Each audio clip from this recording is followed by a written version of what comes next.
తల్లి గర్భము నుండి ధనము తేడెవ్వడు, వెళ్ళిపోయిన నాడు వెంటరాదు. లక్షాధికారైన లవణ అన్నమెగాని, మెరుగు బంగారము మృంగబోడు. విత్తమార్జన చేసి విర్రవీగుటె కాని, కూడబెట్టిన సొమ్ము కుడువబోడు. పొందుగా మరుగైన భూమి లోపల పెట్టి, దాన ధర్మము లేక దాచి దాచి, తుదకు దొంగలకిత్తురో దొరల కవును.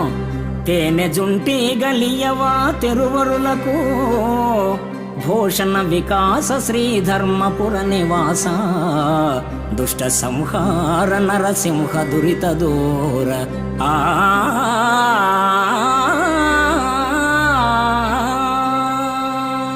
తల్లి గర్భము నుండి అవని తల్లి ఒడిలోనికి వచ్చినప్పుడు వెంట ధనాన్ని తేడెవ్వడు.